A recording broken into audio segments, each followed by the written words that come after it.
What up, everybody? Welcome to Legacy TV and the Convo podcast. And man, lately it's been crazy over here at the studio. You know, we've been having some of the best guests you could ever imagine, and I've been getting such good feedback from everybody. Oh man, you bring such great guys and history and so I want to just continue that, and it's so fun for me because it's not just bringing it for everybody else, but also I'm getting to learn a lot of stuff that I haven't got to hear about, especially in my area.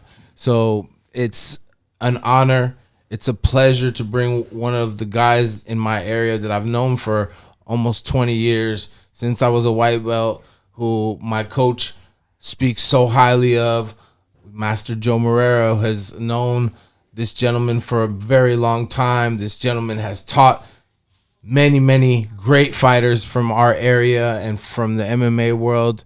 It's an honor today to have 8th degree. We don't know what they call after the coral belt, because there's a red and black in jiu-jitsu, and then for those that don't know, after red and black there's a red and white. And I asked Higgin Machado as well about this, and he said we don't know what they call it. Maybe candy cane. But red and white belt, Brazilian Jiu-Jitsu, one of the legends from out my area. We got Waldomiro Perez on the show today. Thank you, my brother. Thank you for having me, my bro. Welcome. Thank you for blessing me with some time, bro. I'm very excited to start this and to kind of learn a little bit more. But let's start this off just kind of where I started, because you just recently got your red and white belt. I was actually there to see this past weekend. Yeah, so that's true. So it was a special moment, and I believe, if I think back, I might have been there when you got your red and black belt too, but I'm not sure. But I remember you always being around, and I remember you always being very close with my coach, and I always kind of looked at the team that you have, which is called Cia Paulista. Correct. Which is a very big team, a lot of great guys on that team. Shout out to your team. Shout out to all the guys that you have been doing this for a long time as well. So tell me, bro, like what does a coral belt mean to you? What does a red and white belt mean? What is the difference? Like, what was it like to see Joe getting his red belt? What was it like to have, because we also had Master Mansour here. Yes. And like, for a lot of people, I post these pictures, and I feel like for some people that don't understand, like there's all these young kids that do the martial arts now, but they don't understand a lot of the history of the sport of jiu-jitsu and how it evolved and became to what it is today. And so what is it like to be around, like to see these individuals like Master Mansour and Joe get their red belts, and what does that mean to you? I know Joe Moreira for maybe 50 years, 40 years. No, way more than 40 years. But that's is people who I look before on the sport, people who make the sport.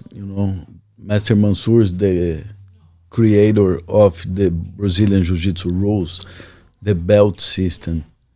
So, he's the link with Helio Gracie on my eye, because he's the number one student from Helio Gracie there. And Joe Moreira, he's like a legend, And since we are young, he's a legendary guy to me. We're from different states, and since I start go to his state to compete, I connect to him very fast. We have common friends, Marcos Vinicius. And my team start compete from Joe Moreira's on Rio de Janeiro, and he compete for my team on my state, And since that, we create like a big friendship. And after my master passed away, is the guy I look to learn. I look as my master to drive me, Wow, I didn't know your master had passed away. I'm sorry. To hear that. And my master is the legendary Marcelo Berenguer, and he passed away 33 years old. So, yeah, and it's hard when you're very young and your master pass away, and I have to take care of the team, like a bunch of people. Wow. It's a big responsibility when you are young. But because you ask about the belt, look what I think about the belt. To me, it's an honor. They honor me with that belt. Yeah. But what it is a monster responsibility. Yes. Yeah. Because a lot of people start to look at you as their like the Godfather almost. Their learning piece. Yeah. And you have to live this in your daily, because you can have the luxury to do some stuff when you're some kind of position, Of course. And I believe Jiu-Jitsu is an unbelievable medicine for human beings. 100%, bro. I know I train multiple MMA fighters, champions and stuff, but in some moment of my life, I start to understand Jiu-Jitsu just to help people. Yes, it is. That's the number one thing that I always thought it was all about. Like, I wanted to, I came from a rough environment, and I wanted to know how to defend myself, because I've been in so many crazy situations in my life, and I knew how to fight. I've been in riots, all kinds of stuff, but I wanted to learn how to really, really fight. Like the guys, that really do the martial arts and stuff like that. And I realized, how much it didn't just make me a good fighter. Then as I started to become a better fighter, a better martial artist, I started to become a better person. And I no longer wanted to learn to be able to hurt somebody or to defend myself. Instead, I wanted to learn so I could protect myself and to be a better person, because I saw what it was doing for me. So 100%, I agree with you on that, bro. It changes so much people's lives, bro. Life is kind of where you learn. People around surround you. My master is an unbelievable MMA fighter, and life always pushed me around the MMA fighters. So middleweights, early 90s, I have a nice MMA team in Brazil, like superstars. Wait, before you get to the superstars, at what age did you even start with martial arts? Because 5 years old. We didn't even start there. Let's start there. Okay. Because we talked about the recent activity, but let's just take it back, because I want you to gradually get there. Okay. Because especially for those that don't know you, right? We were kind of jumping into the middle, so let's start from the beginning. At 5 years old, you were growing up in Brazil. Yeah, a young kid there, and few kids from my school started to do judo, and my mom said, "Oh, if you do that, you make me happy, mommy." So I said, "Okay." Ask my friends first. They say Saturday and Sundays. I said, "Okay, that's okay." When I'm young, people probably don't understand my time. Don't exist even VCRs. Yeah, of course. Yeah. The TV is what broadcasts there, like a small white and black TV, never more. So when I'm a kid, I like 5 years old, I like to see my cartoons. So I come to my first Saturday, my Sunday, and coming on Monday, I ready to watch my cartoons. My mom, "Hey, get your gi, let's go." I said, "No, it's just Saturdays and Sundays." She said, No, it's every day. I say, my friends just do Saturdays and Sundays. She said, "Yeah, but with me it's every day. I will give you Friday free to you." And I say, "Okay, so I don't do anymore." She say, "That's cool to me. So let's give away all your toys. You never more I go support you in anything."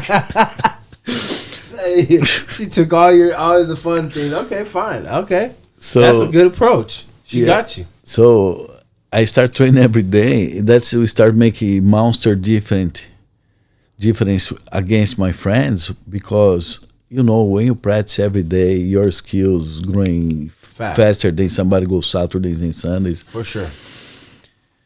And that's the start. After that, what I was gonna say, my brother. What is really crazy is a lot of you guys, from Joe to Babalu, a lot of you guys started in judo. yes, And I just keep saying it because I want everyone to keep hearing, like, a lot of you guys that ended up being great teachers started in judo.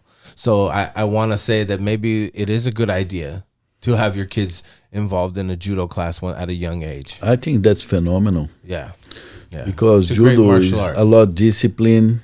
You learn how to play in your feet. And how to fall correctly, find balance. Yes. I think it's a great martial art. A good jiu-jitsu class will have all that too, Yeah. Now your jiu-jitsu class should have everything. Everything. More self-defense, probably. Martial arts. Then we're gonna get into that because I want to definitely talk to you about that. So you start doing judo. At what age do you start doing jiu-jitsu? Maybe 14, 13. 14. Were you like a good kid growing up? Were you getting in trouble and stuff? No, I never got much in trouble. That's good. With gangs, probably. I have like few times some gangs want to kill me because this and that, but I believe I'm always on the good side of the light. You stay. That's good. That's good. And so you started doing jiu-jitsu at that age, and did you immediately love it? Yeah, I used to have some contact before because one of the brown belts on my school used to train jiu-jitsu too. So we used to have ground there too on judo classes. My master on judo, he's a Shiaki Shi. He's bronze medal in Munich.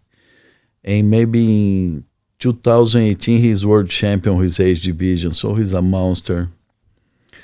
And he do a lot ground. He's a big guy. So I start learning ground early. When I come to jiu-jitsu, I already have a ground. You already knew what you were doing, kind of. Oh, yeah. Oh, okay, cool. Totally. So that's a big advantage. Maybe no one or some tricks who I figured out quickly. Besides that, I have a lot of endurance, and street fights too. So were you doing everything like stand up too, or? Yeah. I do boxing with Miguel de Oliveira. He's a world champion. So you were already a mixed martial artist. From very young, which is awesome.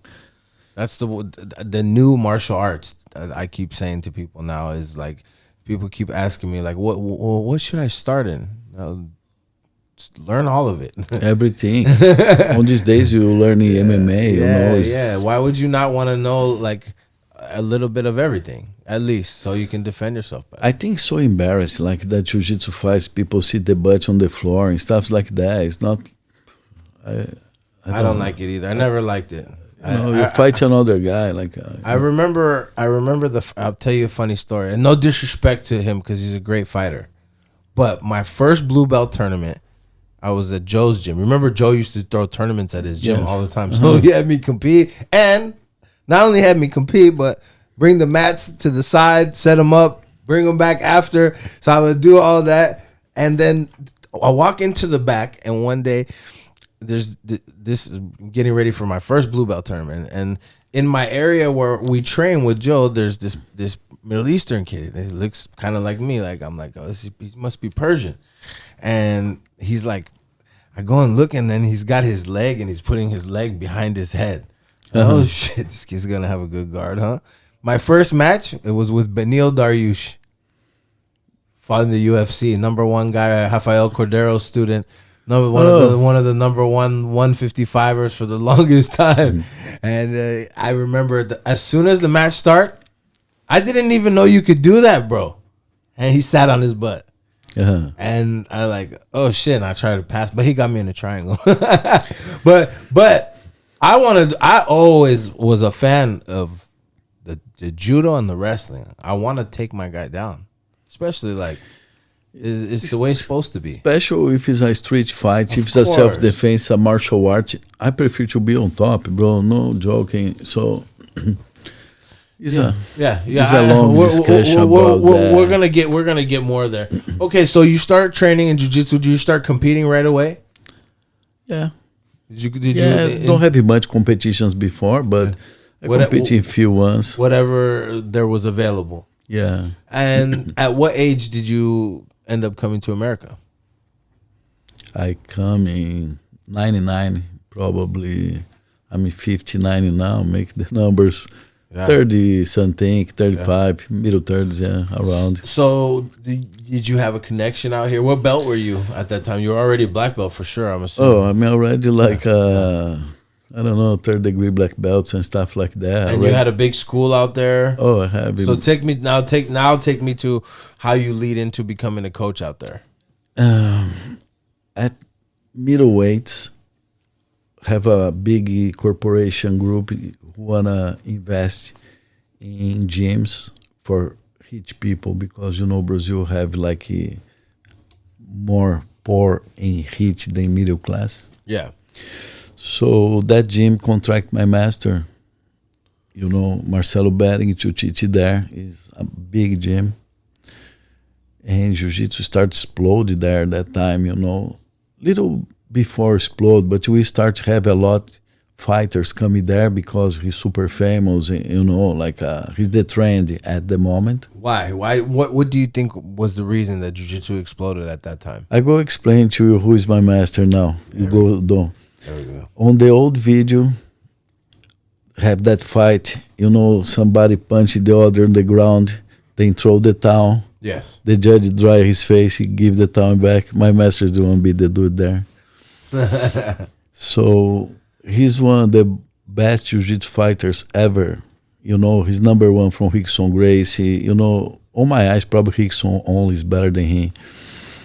And because nobody's better than Rickson, trust me, Rickson is the GOAT. He's the Kelly Slater, Marco Jordan. He's on that level. Yeah, I've heard that from all the OGs. Everyone that's 300%. everyone that's been around the sport says the same thing. Another level. And Marcelo is number one. Can I ask you why? What is it for you while we're on the subject? What it is? Because like we've seen a lot of good, especially now, like good jiu-jitsu. But at the time, what do you think? What do you think separated? What was so good about Rickson Gracie that separated him from everybody else? Okay, I go to one analogy about that. Yeah. You know who is Kelly Slater? Yes, the surfer, right? Yeah. Yeah. A year ago, Kelly Slater, 51 years old. He needs maybe 9 or 8 or whatever in pipeline. And on the last 20 seconds, he do an impossible wave. I don't remember exactly the score, probably 10. I believe Michael Jordan. Yeah. Make the score on the last second. He play by himself. Yeah. Kelly Slater. And I don't know how to mention another one on that level, but Rickson is like dominant. Yeah, it's just in another planet, way beyond anyone. So, bro, unbeatable to me. Yeah. And I saw his spar with multiple black belt jiu-jitsu, famous ones, and treat like nothing. And do you like? This is what I'm trying to get at, right? Rickson didn't. When I watched Rickson, it didn't seem like he was doing anything too fancy. Like this upside down, like what is it? Like Barambolos, like guard, or like he did the basics just very, very well. Am I right? It's like Roger Gracie. This is what I keep telling people. His foundation, he have a really foundation. Yeah. A lot of people have a lot of fancy stuff. You don't have the minimum foundation. So how you can perform? Looks, I don't know, bro. Sometimes sports is full of trends.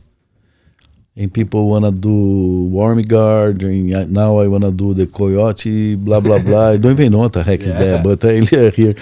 And I watch a lot of jiu-jitsu. Yeah. Every day, like 2 hours, 1 hour, I like it. To understand where we at. Yeah, of course. I watch it too. I just watched Menegali. I watched basic that jiu-jitsu. as well. And I also watched last night Nicky Rod and Mason Fowler. Yeah. Let's go to Menegali. Yeah. How basic is his jiu-jitsu is? Yeah, dude. I keep telling people, like, this is what it's supposed to he look have like. 100% foundation. Yeah. He knows how to do. Yeah. He's confident because he knows where he can be, where he can't. Yeah. It's unbelievable. Plus, look, what I think jiu-jitsu for me, you will make your opponent tired enough to do your job. Yes.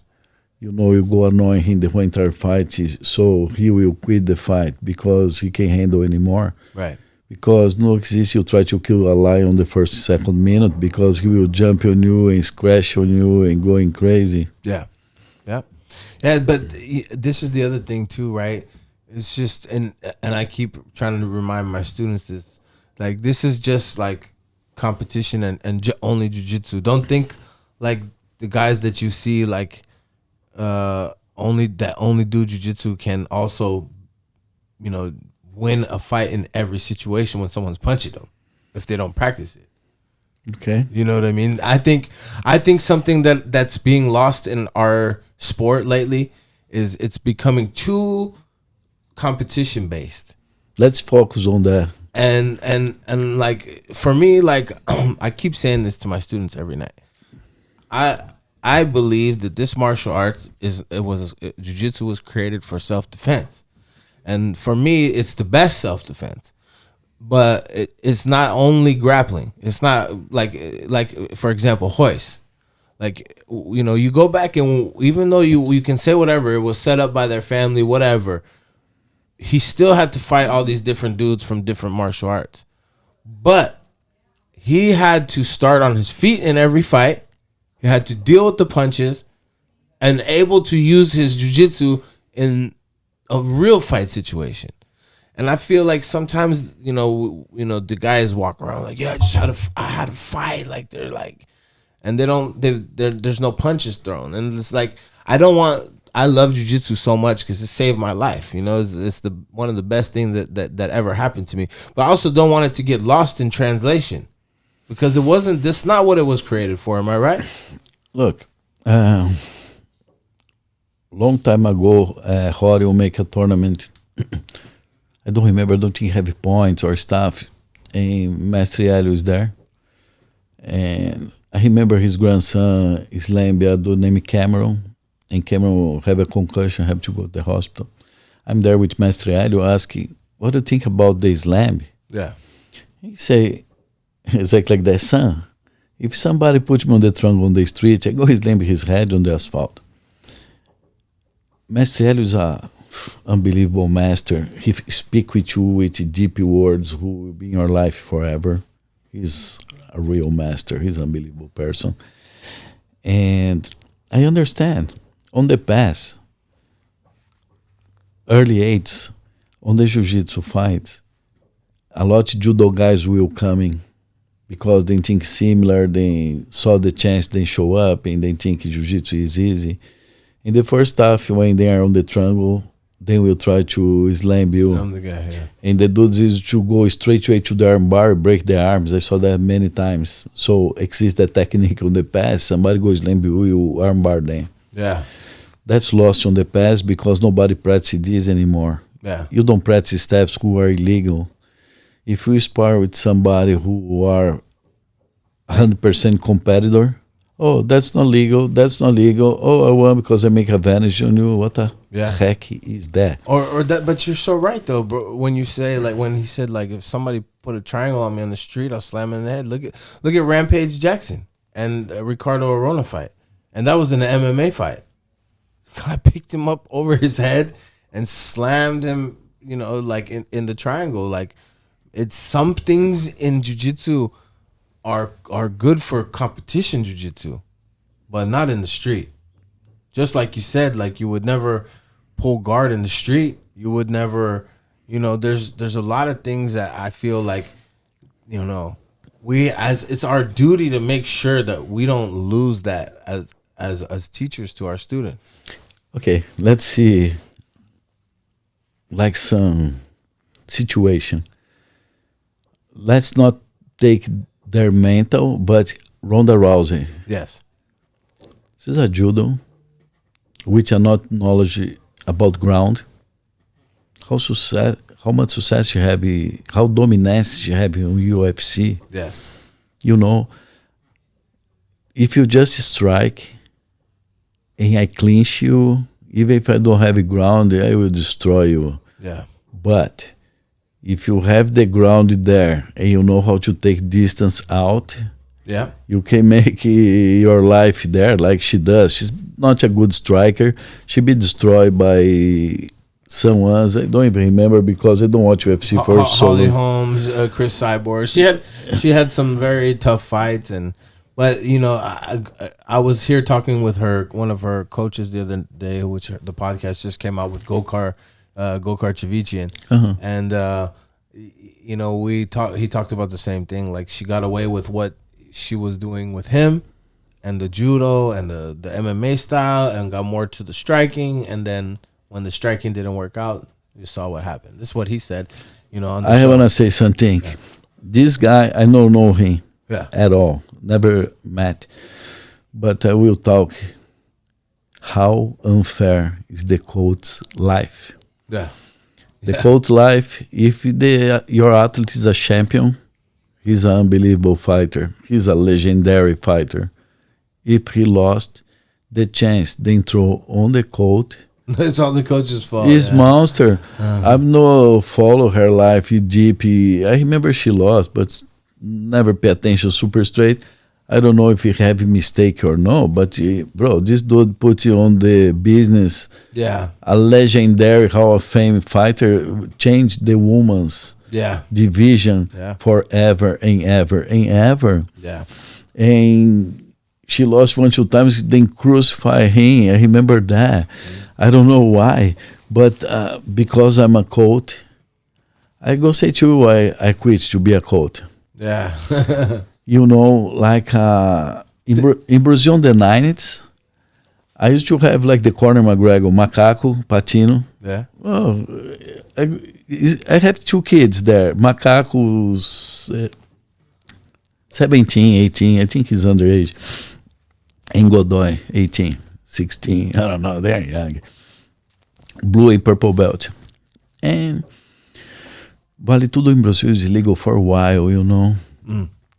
And some dudes work with the government, they make like a league, 3 fights one night, 3 divisions. And these 2 dudes come to me and say, we registrate ourselves, we are in the tournament. You know, okay. So we prepare for it, it's a small tournament. When I come, it's like I beat up at arena for 100,000 people. The place is full, brother. And Macaco is extremely dynamic in showman, big suplexes, and you know, all the show and stuff. So on the second event, I sell like 200 t-shirts, you know. We already have like a bunch of fans and stuff, you know, because São Paulo city is a big city, but if you go to the trendy place, it's the same people, that bubble, you know. So how that bubble, young people start to be our crowd. Yeah. My gyms started packed of people, start to open gyms every week, you know. Wow. Yeah. And when the mom for my older kid Kalani get pregnant, she wanna move to United States to have the baby here. So I left everything. Damn. Yeah, I left everything behind and restart my life here before internet. Nobody knows me, you know. But I'm lucky enough, like always fighters look for me, like BJ Penn. I start working in San Jose, Northern California. That's where you started first? Yeah. Wow. And shout out to BJ Penn. I've had Jason Perillo, his unbelievable box dude, bro. Jason is fun. Jason's the man. Shout out to Jason. And man, one day hopefully I'll have BJ here too.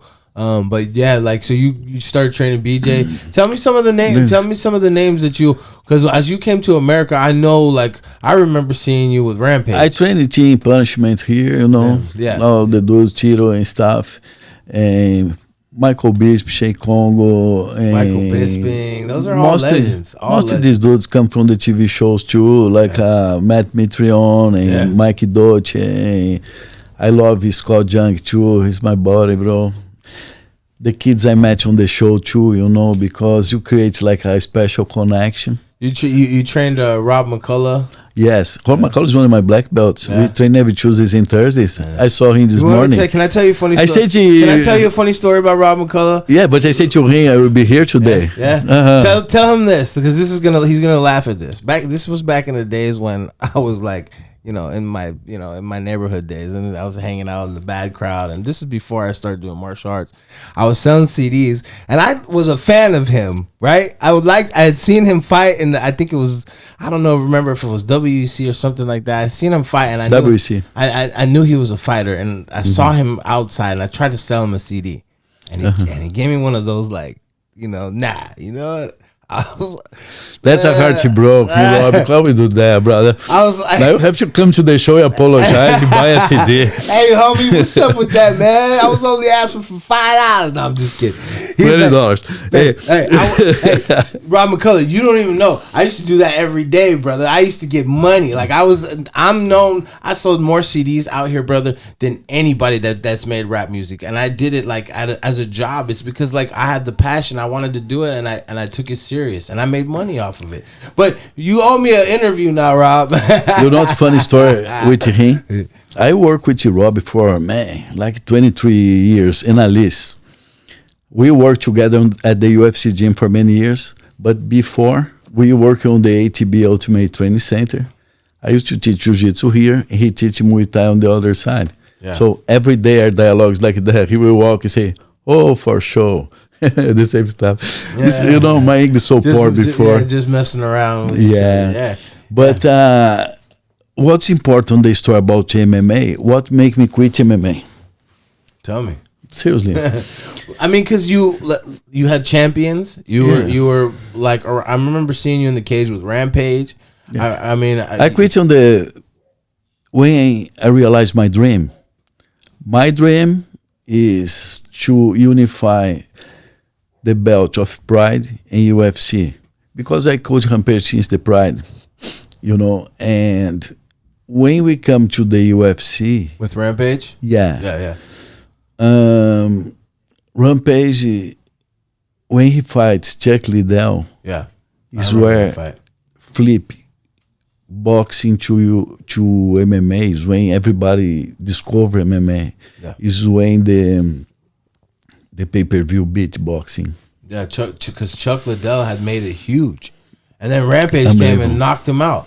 Yeah, I remember that fight, and I remember seeing you in the cage, and I remember that was a big moment in MMA. That stuff linked Rampage to Spike TV. Yeah, and Spike TV put on my eyes one of the more important fights ever on the open TV. What's never happened before is Rampage against Dan Henderson. Yeah, Dan Henderson, I remember he beat Vanderlei Silva and Mikko Krokop at the Pride. That was a big fight. And Rampage beat Chuck Liddell, so they make that fight to unify the belt on the open channel. Look, you working at camp is very annoying because on the last 2 weeks, is a lot of people who wanna the parakeet for the pirate parakeets, people wanna dare to get their moment or to explore the situation. It's very disturbing, annoying, and when that fight happened, bro, I come in for maybe 3-4 camps straight away. Just saw my family for shortly time in the Ultimate Fighter. Everything come together, and I'm already there in UK for a month. Everybody in summer here. I'm in the freaking winter there. No, summer there look like winter. Yeah, start making me insane. You were on that Ultimate Fighter show too?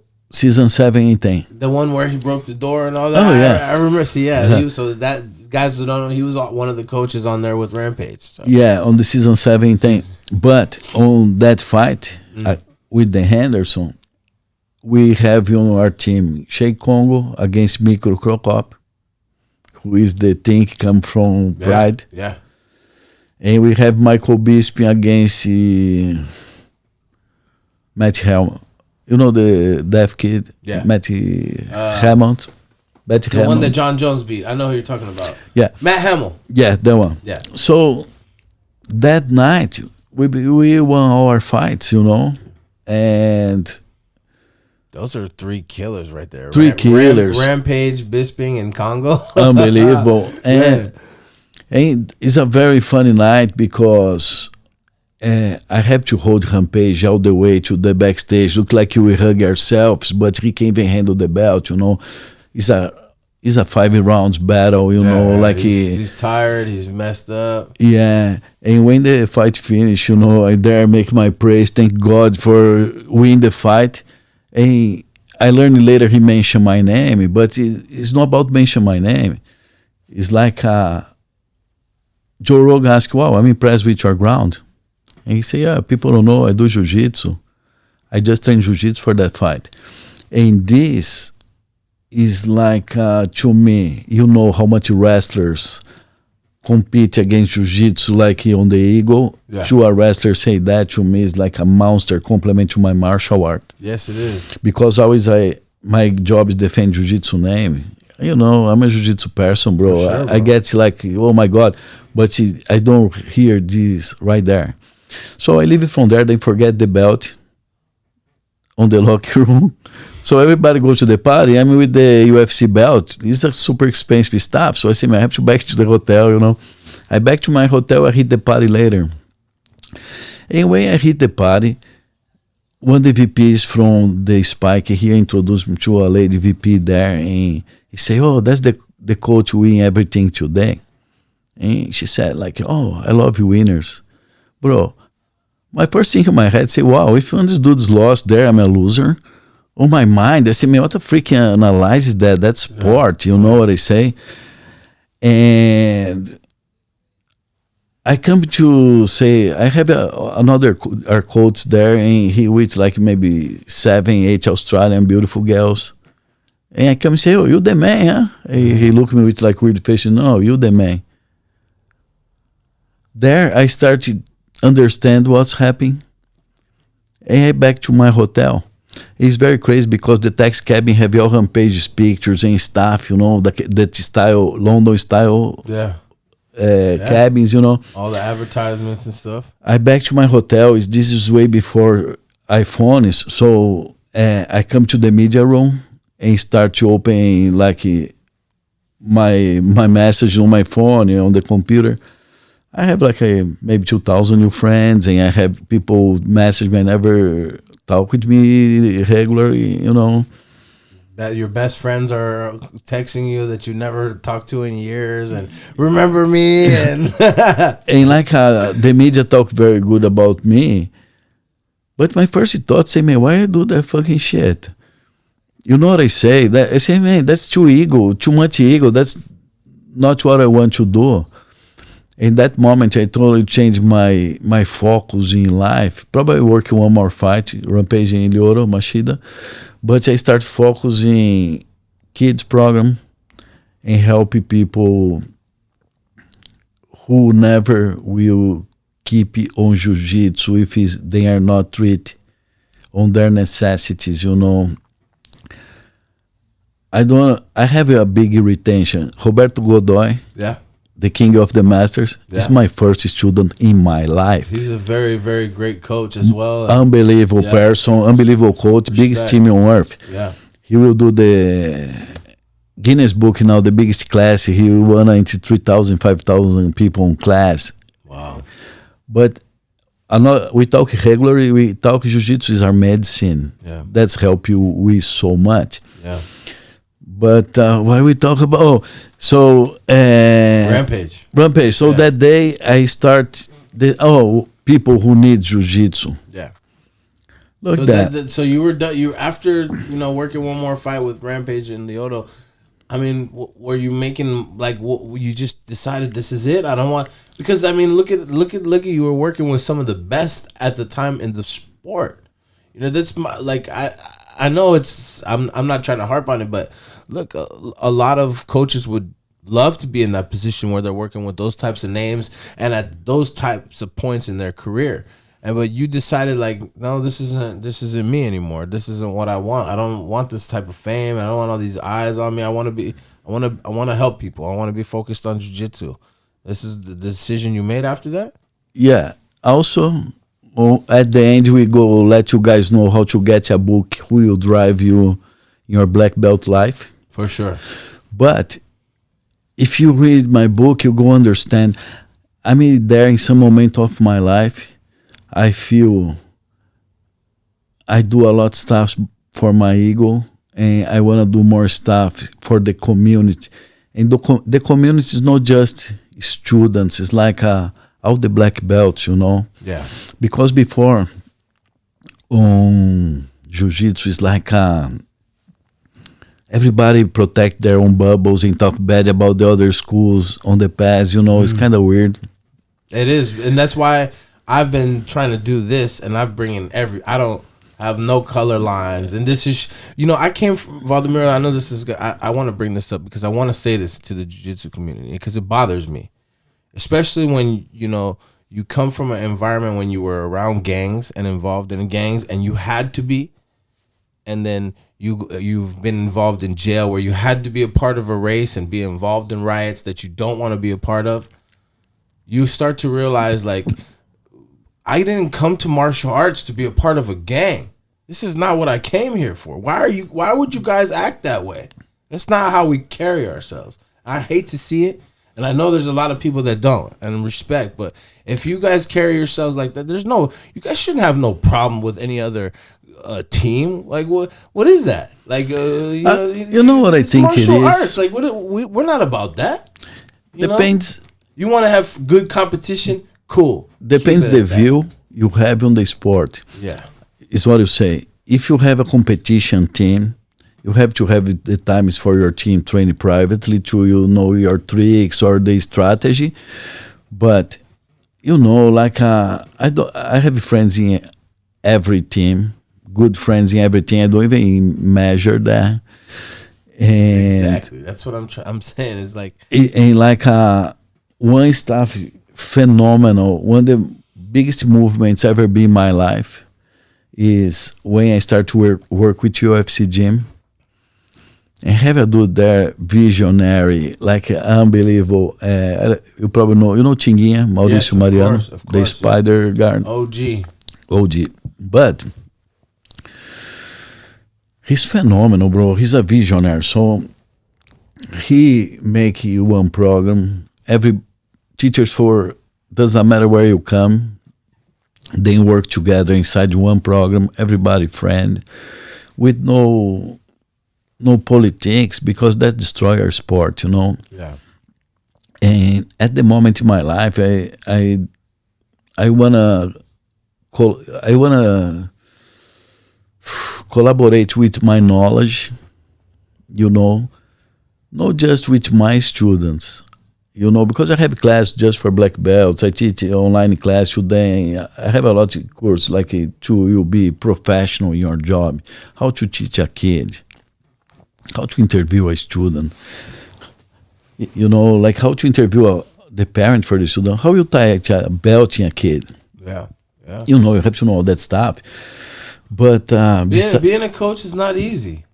But beside that, I want to help every black belt, doesn't matter what school it is, individuals, to fulfill their gaps, their flaws, and maybe with my knowledge on my books or my classes, maybe sometimes will help you in some way in your journey as a jiu-jitsu professor or master, who is a big responsibility, because you have a bunch of people who truly believe on you. Yeah. Who really think you drive them out to the bad situations. Yes. Our job is that. Yeah. Make the old dude feel better and work out. Maybe the young. It's crazy that you say that, because I didn't realize that at first. Because for me it was the opposite. I was the one that needed that. I was the one like this. Why I feel like a lot of people might relate to me is because I was the one that needed the coach. I was the one that needed Joe. If I didn't have that dude, I'd probably be dead. I was almost dead. I walked in one day to the emergency room after being stabbed almost 12, 13 times on my face, on my head, on my cheek, on my ear, on the back of my head and my back. I walked into him being in the emergency room, sitting there with Gisele. They were unfortunately she was having a miscarriage that night, but I walked into the emergency room. I was trying to call him on my way there and saw him, and it full circle, like that man saved my life. You know what I mean? And it just goes to show you, like, if I didn't have that coach and I didn't have somebody who told me, oh, you don't need to, why are you hanging around with these guys? Why are you going out to these places? Just come to class, stay here, come over to me, come eat. We're going to barbecue. Let's go to this seminar. Let's come help me with everything he could do to keep me away from the street. I'm telling you, bro, I was in the mornings. If he had privates, I'll go help him with this private. If there's a morning class, he want do both the morning classes. Okay, I do both. I need you to come back. I have more privates. Then there's kids class. I want you to help teach the kids class. Then you have the night. By the time I go home, there's nothing left. I'm ready for bed. Mm-hmm. And because of him believing in me and telling me you're gonna be a good guy, you're gonna help people, I'm gonna make you a good instructor. I don't want you to just think about trying to be a fighter or anything like that. This is for your life. And if I didn't have that, and I tell Joe, because there's many people he's done that for, which he doesn't probably even, I'm sure he realizes now, but it's like, I was one little small speck of his time to change someone's life. And I'm sure it's the same.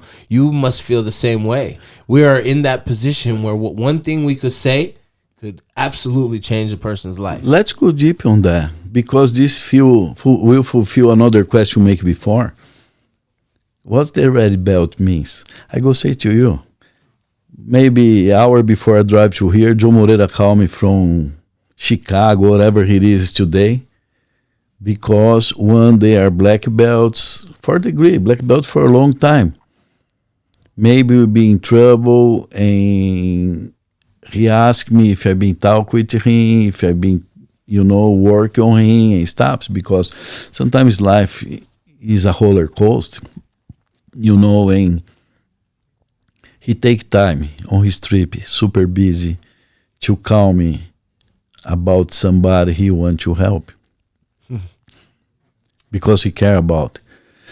And if you guys were there, you are black belt and stuff. I'm black belt for I don't know, bro, 39 years, 38 years. Long time. So I look black belts like I saw my kids. I know already the process you pass.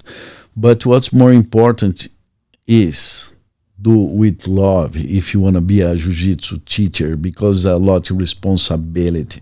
Yes. It's not like, oh, I will make money, I look good. No, it's not. That's an illusion. You are like a priest. You have to take care of a lot of people, because then that's your job. Yeah. That is what jiu-jitsu is about. And it's an amazing job. It's the best thing to help people. Yeah. A more simple you go, better to your clients. Because I have to say, 99.200% people cross my door. They want to know what's that martial art who UFC fighters talk about. Yeah. So my foundation class have a very, very, very small ground. It's stand up. You learn how to defend yourself. Yeah. For individual, for a gang. And I connect all that to UFC because it's exactly the same stuff. Yeah. And you have the cage like you have walls too. Yeah. Yeah. And ground is a consequence. After that, in there, like spar and having fun, yes, is another momentum. Because what keeps students? Love, 300%. Second, he have to feel an evolution every day. Getting better. Yeah. On the UFC gym, a big fight with the coaches, like make them follow our protocol, our program there. Because everybody wants to teach their own thing. Sometimes you are insecure and come a few dudes there and you want to show like different stuff. The berimbolo, the coyote, double, triple attack. They don't even know what you talk about. Even in a first class, you go do arm bar, triangle is weird. Yeah, for right. Somebody never having physical contact with you. I realize that now. I'm not as long as you. I'm 4th degree black belt, but like when I'm like, I sometimes even get frustrated. Like, no, put your arm there. Like it's an arm bar. You know, like it's difficult for people to understand that in the beginning. Think about you go to a place you don't know nothing. Okay, instead to teach some stuff, you go live from. I'm a completely retarded in the past. 40 years ago, 35 years ago, if you go to my class, I will say to you, look, it will take 2 months to understand something here. Yeah. Even because my class is super advanced, I give a crap if you stay or no. I have so many students before. You know, I'm too young. You know, I don't even care. Yeah. But on these days, you don't know not. You come in there, you want to learn how to defend a punch, a slap, a kick, a grab, Yes, a guillotine, yes, a bunch stops. And self-defense change a lot. Yes. Before nobody knows jiu-jitsu. Yeah. That's one moment everyone come, you beat anyone. I'm a surfer, you know, so always I use jiu-jitsu in my favor. And when it happened the first UFC, I watched with Eduardo Leitão, my black belt in Brazil. And I say to him, motherfuckers, they destroy my business now. Everybody will know what I do, you know. And that time in Brazil, I make a lot of money because I'm the unique teacher in my state, in my city, you know, like $150 private class, 100 hours. 100 hours on the company just to work for Brazil. That's a lot of money. Yeah. Good sponsors, you know, Mitsubishi and stuff. Crazy, bro. On the night, jiu-jitsu in Brazil is insane. But UFC brings so much new teachers to the business. Of course. For the ego, you know, because before, jiu-jitsu is organic growing. Yeah. Just stay on business with the real like it. Yeah. You to be a teacher of jiu-jitsu on dates, you have to be like really devoted to the business because people check you. Yeah, they're gonna come see if you really plan about that life. You can't just say you're a black belt anymore, you know. Bro, I used to be used well, to that. You can now. Shit. You know, like many times. One day I want to bring Godoy here to tell their stories. Like we on the gym there when he's kid and we be like 5 black belts there. Hey, we come to check you. Like that, we smile. Yeah. Okay, investing room is there. Let's start. Let's line up. You know. Yeah. But it's not like that no more, bro. Yeah, but now, at the moment, the guy have to have the no ego to teach what the student need to learn. Foundation, basic, understand how to move, how to walk, how to breathe. The philosophy about fight jiu-jitsu. You know what I say? Yeah. Example. I have multiple sizes on my class. If you come to a jiu-jitsu class and say, man, choose anyone to spar, I always choose the big one because I know he'll get tired first than me. Yeah. A small dude, maybe keep you hours there, jump around, will be fast. And don't have space. But you have to understand like the jiu-jitsu philosophy and frustrate your opponent. Yeah. You frustrate him. Yeah. You know Jiva Santana, the arm collector? Absolutely. Okay, this guy's a... Jiva's bought many of my CDs over the years. He's phenomenal dude, bro. He's my... When Jiva left... No Limits, I think it was. Mm-hmm. He actually took where I was teaching in a place called Sky Park Circle in Irvine. Uh-huh. And then he came with one of his partners and they started their one jiu-jitsu gym. The first one they started, that was my gym. Oh. That was where I was at before. He's my young kid godfather. Yeah. I know Jiva since he's, I don't know, maybe blue belt, white belt. But... short story, one time we are in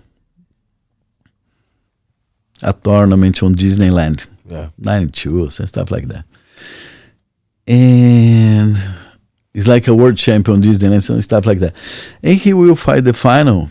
And I will be his coach there, you know. And I say, bro, what do you want to hear, you know? What's your strategy? And he said, I go put my hand here or put my hand there, see what the guy do, you know. and I go work on his frustrations. How bright is this guy? That's jiu-jitsu. Because you have your tricks. When you frustrate your tricks, you go start doing stuff you don't believe. Yeah. You know, and you burn more energy, and you know, it's the way it goes. Yeah, 100%. You know, like my game is based in make you have it uncomfortable, like Joe Moreira does. Yeah, and make you give me something, and make it you can release your energies. Yeah, you know, follow you, isolate, like you pass guard. Yeah. Oh, that moment is the best one, because I go hurt so much with my hips, your legs there, and the dude will try to explode. In that time, you make it tire. You know, yeah, for sure. Yeah, jiu-jitsu, you have to practice a lot. You have your own little game. Yeah. You know who you believe in works for you. I tell people, you know, like, you know, it takes a a good 6 months to a year for you to understand defense, and you have to go through that to even be able to do it. You have to let your ego go. You have to, you know, be able to, you know, accept that people are going to tap you. You're going to get tapped several times until you understand what's going on. Then your offense gets good. It's a process, but it's a fun process. It's one of the best journeys you could ever embark on, and it's not only good for you physically and self-defense, and it's also good for you mentally, and it helps so many people. Brother, before we, as we get close, I want to ask you just a few simple questions. Can you finish one question we lost behind there? Yeah. Before you kick me out? No, not kicking you out at all. No. Yeah. What up, everybody? Want to take a quick second out of the podcast just to give a shout out to our sponsor, the best criminal defense attorney I know. The last time I got in trouble, I needed somebody that was going to look into my case and actually fight for me and get me the best deal possible, and he did that. And I'll make sure that he does that for you. Make sure you shout me out if you guys reach out to him. They're the sponsor of the Convo. You know anybody, a family member or yourself that make a mistake, you want somebody like him on your side. Arash, please let everybody know how they can get a hold of you. Thank you. Arash Hashemi, 310-448-1529, or HashemiLaw.com, HashemiLaw.com, or just Google hashtag Better Call Hash. Remember that, Better Call Hash. You'll find me on every social media channel all over the internet. 310-448-1529. You better call Hash. It's because why I quit MMA? We stop there. Yeah. No, we know why, but my directions there, what I feel. Yeah. I feel I don't give it back to not just the jiu-jitsu community. I feel my mission is way bigger than just like training champions, you know. So that time I started making books like to help other instructors. Yes, or the ebooks.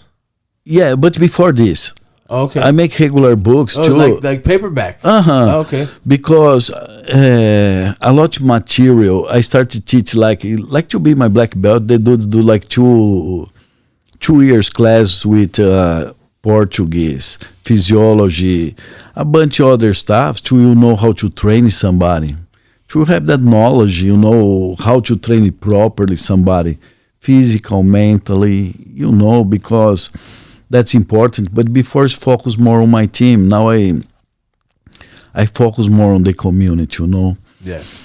So my actual books are based to example. You are fresh jiu-jitsu, or you purple belt, or whatever belt you are. You need to understand what moments you go past there. You know, it's like a kid. You will be like a teenager on jiu-jitsu. You guys start to mature there. And you will have some moments where you think you don't learn anymore. And that's a good signal, because this is one step to you flip to the direction to be one day a black belt. Because you care about what you've been learning or know. And after that, you'll be a black belt, you have to have all that subconscious reactions to any position. Yes. You know what I say? Because sure. Especially on MMA planet, they don't care what belt it is or whatever. They want to know a solution for their problem. Yes. You know, and most of my clients are heavyweights or light heavy, walk 240 pounds. Yeah.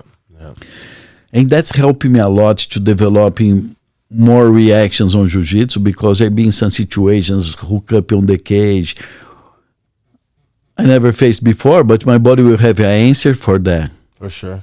You know, and few of the people have the chance to train are very unique on the sport and then change the sport. Give example, like Tito Ortiz and Mark Coleman. Yeah.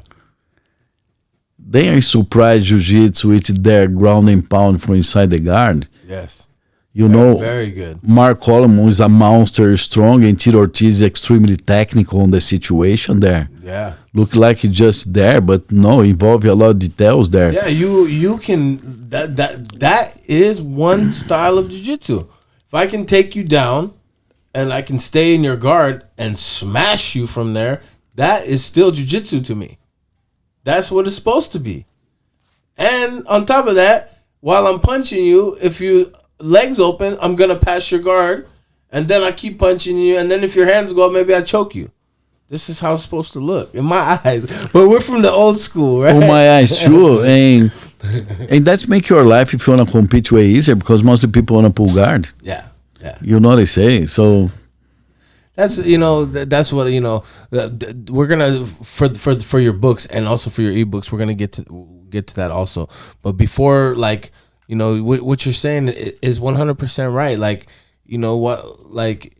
learn it. Basically, just learn it all. Learn a little bit of everything, because if you really like, jiu-jitsu is not just start on your knees. Do it exist there? I don't know to talk about. People spar like that a lot, and you start on your knees, but that's not, don't think you're gonna get in a street fight. You're gonna tell your guy, "Hey, come down here on the knees, and I'm gonna use my jiu-jitsu real quick." Wow, you gotta make that happen. So let me ask you this.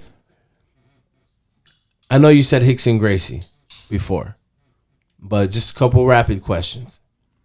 You've been around jiu-jitsu for a long time. Who is your number one jiu-jitsu fighter of all time? Rickson Gracie. Outside of Rickson. Give me one more. Bro, one more. The top guy besides I have to mention in at least couple ones. Oh, bro, it's so much now. You gotta give me one. No gi. Let's do it like that. No gi. Number one no gi guy in the world ever. What depends what time? Anytime. Your favorite.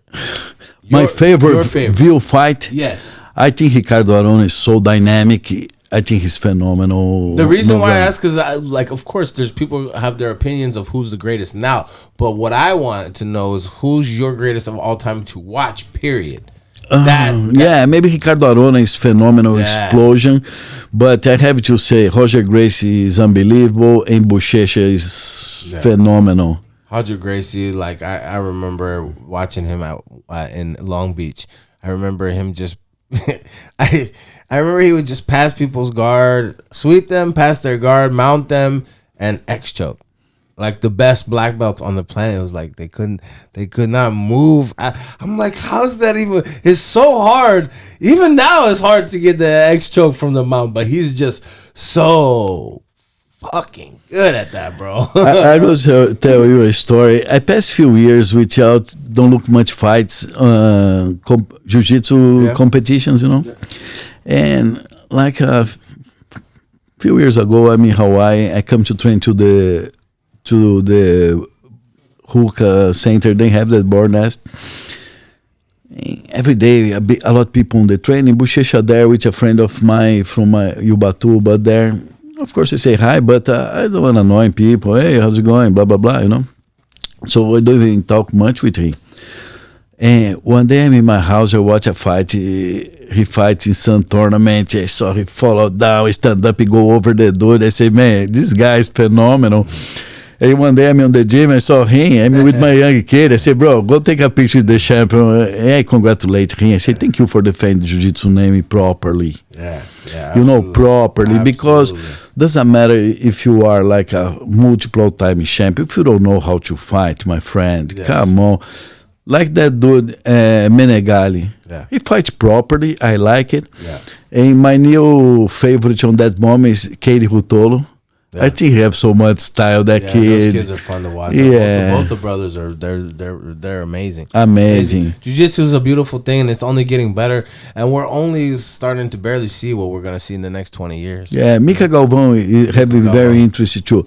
But at the moment, I think the Rutolo kids, they are nice. Yeah. They are fun kids. Future. He's funny, They bro. grew up in the sport, you know. It's the future. Yeah. It's the future, brother. You know, thank you for sharing your story. Thank you. I definitely will have you back, and we'll talk more and stuff. And it's been kind of cool to hear, like, it reminds me always to be humble. Your story, is getting to that level that you are with the top fighters, and thinking about it and be like, this is not what I'm here for. I'm not here for the ego. I'm here to help people. I'm here to help kids. I'm here to help the jiu-jitsu community. This is what I want to do. It's amazing, brother. And respect to that. And I think what you're doing with the ebooks, I think is very helpful. I think a lot of people need guidance. Everyone needs guidance, and you never know who's out there that you can touch and you can help them, make them more successful. So what we're gonna do is in the description, we're gonna leave your Instagram information, and if you guys want to get the ebook for free, you reach out to Waldomiro directly yourself, and he will get you the link to the ebooks. You guys can choose the ebook for kids, for adults, or for black belts, the coral belt. I think it will help you guys a lot. I want to share a last story. Yeah. The first lesson martial arts give to me. Yeah. When I'm like around 9, 10, I'm very good because I start 5 years old. And I'm state national champion judo there. And one time I'm in a final, and the kid's smaller than me. All my friends start saying, "Oh, you will beat him, you beat him." And before the fight, I'm kind of too cocky, and I lost the fight. I remember like now, when I leave from the place, when you kid, you're very sensible for life lessons. That, I believe in spirits say to you stuffs. And I hear clear all the time, you be cocky, you will lost. That's So beautiful. I learned how to be humble right there, because that's happening all the time. I'm not humble. Life make me pay as a surfer, as a fighter, As anything. anything. Yeah, beautiful. That's an amazing lesson, because it teaches you to stay grounded. It teaches you to stay connected to the people. You're never bigger than anybody. No, always can have somebody better than you. Exactly. That's beautiful. I mean, what a perfect way to end that. No matter how big you get, remember where you came from, and remember you're the same as everybody else. We bleed the same. We breathe the same air. Respect. And other stuff before we finish, all the practitioners or black belts, I have my team, but I don't have a flag. I want to help everyone. Any question about jiu-jitsu, if you guys wanna, I go to you guys, or you guys wanna contact me anyway, I wanna help you to make it better. Are you teaching at a certain location out here? I teach 2 classes for black belts, 11 in the morning, purple to black is for instructors. Oh, okay. And I teach a class open to everyone, 6 in the morning, Tuesdays and Thursdays. Right on. For brave people, because you have to have a deserve to be there. Yeah, there 6 in the morning. There we go. It's the best time. But, I do consultation by phone. And I'm a very friendly person. I like to help. And I have a bunch of classes too. If you want to be specialized in teach kids, in teach adults, in teach old people, in teach people with special needs, I can help you. I have like a system with a lot of details, is a lot of information, will help a lot. For sure. Respect, brother. Thank you so much. Thank you for having. It's a pleasure to see you, bro. It's good. I really like your new music. You guys can't wait to see. Yeah, you guys don't even know the album is coming. I'm not supposed to say. We're gonna, I lied to you guys. We're gonna say this. My album is coming. We got music coming. For those of you that don't know, I've been rapping since I was little. I've been saying it since the beginning. You guys see these, all my CDs are over here. I talk about it on the show. So I know some of you guys are probably wondering when some stuff's going to come out, but just know that we got music videos and I got a whole album coming out. This will be actually my 10th album. So, persistence, dedication, hard work, and, God willing, with God on my side, we still have a chance to win. And everybody want the ebook, leave a comment in your... Leave a comment. Very nice. The like. We're going to have Waldemiro's information, his Instagram, in the description if you guys want to contact him directly about the ebooks or training or anything else. Guys, thank you for watching the show. Like, subscribe, tell your mama and your daddy. Peace.